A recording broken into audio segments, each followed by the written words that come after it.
The Owl House has introduced us to one of its best characters to date, the Golden Guard, Hunter. Emperor Bellus's right-hand man is not, however, what you would expect. While highly competent, powerful, knowledgeable, and even ruthless at times, Hunter is also cheeky, playful, oddly charismatic, far younger than expected, and deeply cares for the Emperor. As many have already pointed out, Hunter is very similar to Luz, but his allegiance to Bellos and personal history set him in opposition to the show's lead hero. And yet, there is something about him where you feel that he could very well be the hero of a show called The Emperor's Coven, where he has to fight against dangerous, slippery criminals known as Luz, Ida, and King, while trying to save his uncle from a deadly curse. Someone write that down for later. The points that I'm trying to make are that Hunter is a fantastic character and a wonderful addition to the Owl House, and his character introduction, stretched out between separate tides and hunting palisman, is phenomenal. Specifically, I want to look at the latter and see how we novice writers can write epic character introductions.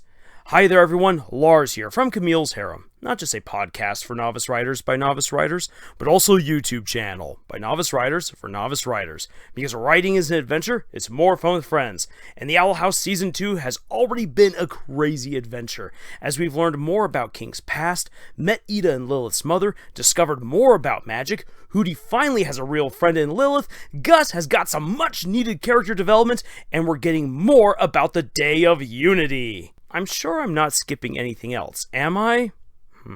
Let me think here. I'm positive there's something else. What could I be forgetting? Oh yeah, now remember, Amity has dyed her hair. So yeah, there's a lot of great stuff happening overall. Now don't worry, Lumity fans. I've got a video about their relationship coming up in the near future, so please stay tuned for that. What currently, though, has fans and viewers chattering up a storm is Hunter, the Golden Guard, Bellus's favorite within his coven, and someone with a grand destiny before him. There is so much rich detail to Hunter, but what really makes him stand out among the many characters the show has introduced to us is how the Golden Guard has blasted his way into our lives and into our hearts. And this got me thinking about what it takes to not only properly, but meaningfully introduce a new character into your story. Dana Terrance said that Hunter is her favorite character in the entire series, and she showed that by how his two-part introduction was carried out. But before I get into what the Owl House has done and what we might learn from it, let me quickly go over a few ways in which your characters might be introduced. You could take the role of an omniscient narrator and describe your characters in painstaking detail. You could introduce them through a flashback. A character might describe them in real time. They come in swinging without any explanation. People could hear rumors about them, or you learn about them via history lessons. Or in some cases, it's just an obvious self-insert and you immediately recognize them because you saw the author or the creator on the front cover.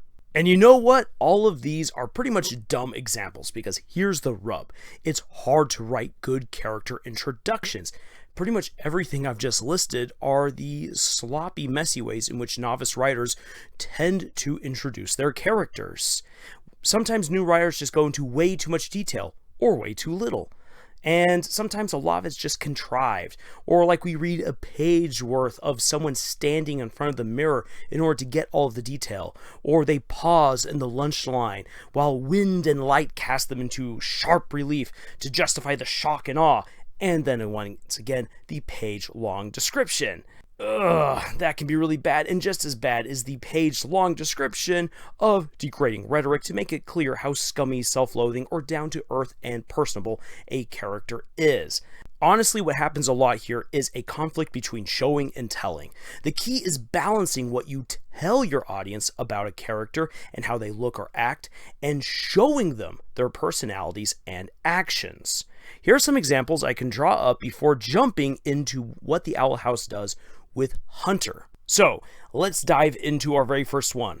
The opening to Raiders of the Lost Ark is one of the most powerful openings in cinematic history. You get very, very little about who Indiana Jones is and what he does. Not much is spoken about it. Instead, so much of his character is largely established by his powerful gait and stature, his dress, his grim expressions, and his craftiness in robbing ancient tombs. From there, his character is further established with more traits and backstory. But you know without a doubt that this man right here is a capable badass and not anything like any normal archaeologist. On the opposite end of the spectrum, we have Galba Taurix, the big bad in the inheritance cycle. We spend 4 books hearing all these things about him and what he has done, what he's doing, and how no one can seem to overcome him. But we rarely see him in action, and at the end of the series, Galba Taurix is largely a disappointment. He's just sitting there on his throne, agonizing over spelling and grammar to become all-powerful. His best moment actually happens way earlier in the series when he controls Murtag's body across the continent in the middle of a battle.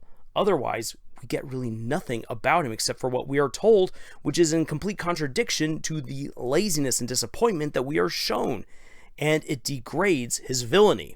However, there is another approach, a blending of show and tell. A great example for this is the introduction of Sauromon in the Fellowship of the Ring.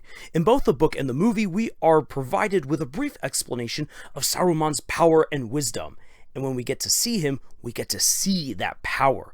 But any wisdom Sauromon has been sidelined in favor of his pride and greed.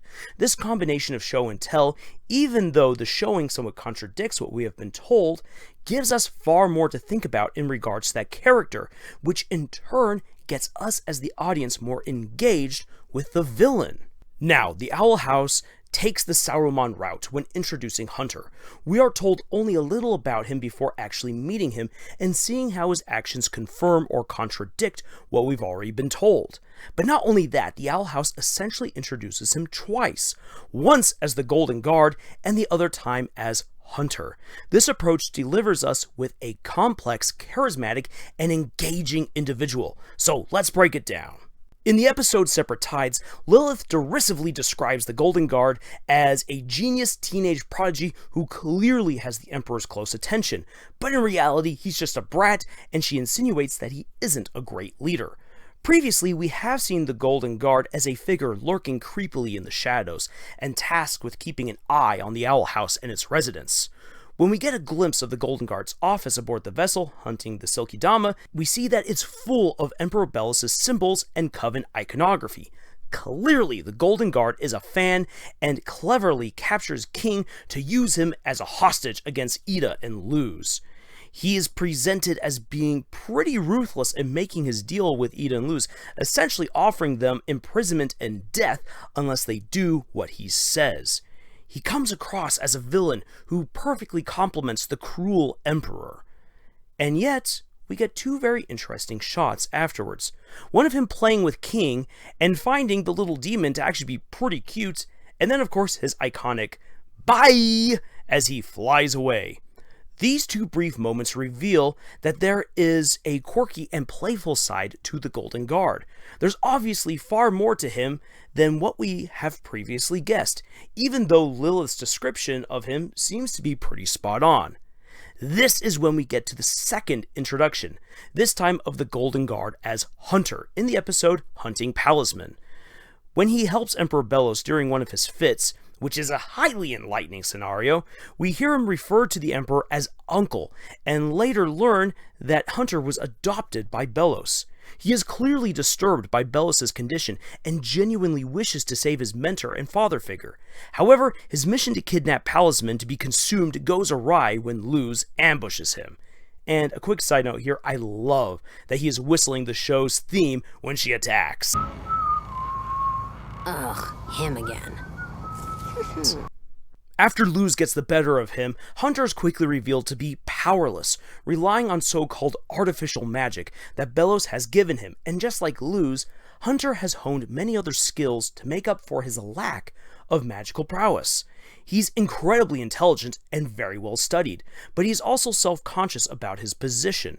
The fact that he doesn't have natural magic and has to rely on Belos for everything is constricting to Hunter, and he wishes for greater freedom. Now, don't take this as that he doesn't like the Emperor, but rather he wishes that he had greater freedom to serve Belos in the way that he feels is right. When we see all of this, it's honestly clear that he and Luz are far more similar than either of them would probably be willing to admit. Furthermore, Hunter reveals just how much of a prodigy he is. For instance, he battles Kikimora into submission, and he also quickly deduces Luz's plan and draws parallels to what she is doing with what was once possible with wild magic. And he's also quick on his feet and very capable even without his staff. But finally, at the end of the episode, after getting so much shown to us, we are told a little bit more about him when we see Hunter sitting in his room. He lives in a state of organized chaos, much like Luz. He is clearly proud of his position in the Emperor's Coven by displaying his certificate proudly and brightly over his headboard. He also has human artifacts, and look at that Sprig plushie. Good on you, man. We're fellow fans. This all bespeaks a young man with a complicated history, someone who is curious and studious, and it reaffirms his loyalty to Belos. The last part, however, is wonderfully juxtaposed with Little Scamp's arrival and acceptance of Hunter.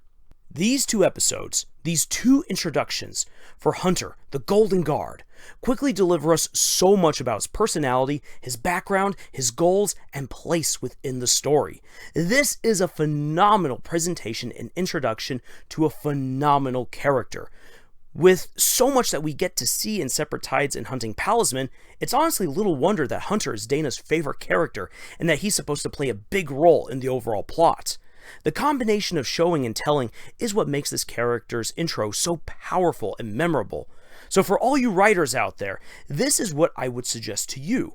First, tell us a little bit about a player within your story, then show us more about them, and continue to tell and show to further develop those characters.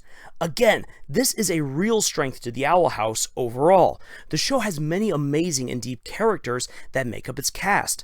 The series balances telling and showing us stuff about them very well. There's a lot that we can learn by taking a closer look at them, but I think that Hunter has by far the strongest intro. With that said, I do want to take a moment to speculate just a little bit more about Hunter. There's clearly a redemption arc being set up for him, but I don't think it will be anything like Amity's or Lilith's. Hunter is clearly loyal to Belos and even loves him as an uncle or surrogate father. He really wants to break the curse that Belos is suffering under, and I think that we can expect that Hunter will team up with Luz again and even do some great good. But it will all be to serve the Emperor in the end, and that makes him especially dangerous to the heroes. However, there is also the conflict that Hunter himself is laboring under. He fears wild magic, but is fascinated by it and wants to study it further to serve Belos. He wants to carve his own future and not just rely on the Emperor, despite his affection for him. Little Scamp choosing him is symbolic of the fact that Hunter will carve out his own path within the story and do what he feels is right. But that doesn't mean that it will always be for the best. And that just makes Hunter so fascinating. It's also a reason why I think Hunter could easily be the protagonist of the series, despite being in opposition to Luz and the Owl House. This kind of character depth is what makes someone engaging to the audience. Well, that is all I have to say on the subject of character introductions and Hunter the Golden Guard, at least for now. If you liked this video, please click the thumbs up and tell me what you think about Hunter down in the comment section. Also, if you want to hear my analysis of Luz and Amity's relationship, then please subscribe and ring the bell so you'll be notified for when that drops. Finally, if you want more writing advice, please check out our other videos and our podcast, Camille's Harem. You can also join our Discord community and share your stories and experiences there with other writers. We'd love to have you join us on this adventure that we call writing. And until the next video, y'all, tschüss.